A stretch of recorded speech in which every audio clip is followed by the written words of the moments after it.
Welcome to this week's version of Nickels and Dimes, our weekly video series. Well, the equity markets continue to perform well and surprise many people.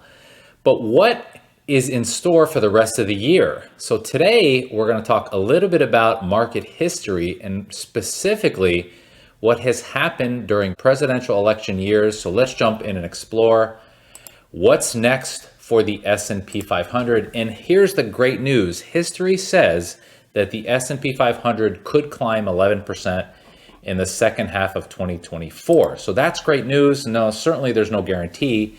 We look at the past to give us some indication of what might happen in the future. Some interesting facts to share with you. So what am I talking about specifically? If you study history, there's been presidential elections since the S&P 500 was created in 1957, half of which involve an incumbent president running for a second term. The index has always been a profitable investment during the second half of election years involving an incumbent, regardless of which presidential candidate won the election. Isn't that interesting? So it doesn't matter what side you're on or which candidate you think is going to win. If an incumbent is running, very good news is likely around the corner. Now, is there any guarantee? Of course not. But let's look at what has happened. This is, again, the S&P 500. Look at the years where the asterisk is. Those are the re-election years, specifically the years which an incumbent was running for re-election. 1964, market was up the rest of the year 4%. In 1972, the rest of the year market was up an additional 10%. 1980, 19%. 1984, 9%. 96, 2004, 2012, and 2020, the rest of the year was terrific. Now, don't forget, history is a guide. There's no, of course, guarantee that history will repeat itself. The market's up, the trend is up, and there's a saying in the investment world, the trend is your friend until it bends at the end. So we'll probably get a little bit of a pullback. Summer months tend to be kind of weak or weaker heading into the fall.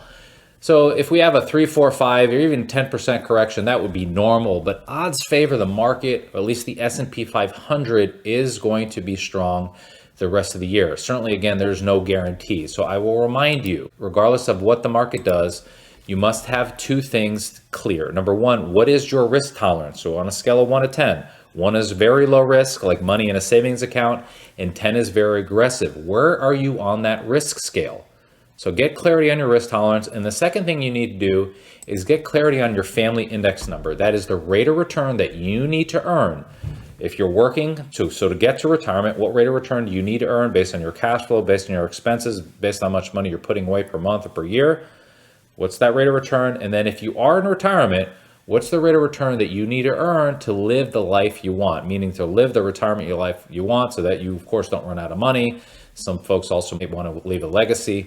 So get clear on those two things. So again, focus on your goals, not necessarily what the market's doing, but I want to share some important information based on the study of history that I think would be good, of course, if it continues. To that end, if you saw value in this video, if you like this video, if you're watching it on social media, on Facebook or LinkedIn, go ahead and share it. Or if you get it in an email, go ahead and forward to a friend. If you would like a second opinion on your portfolio or financial situation, here's our website at nickelswealth.com.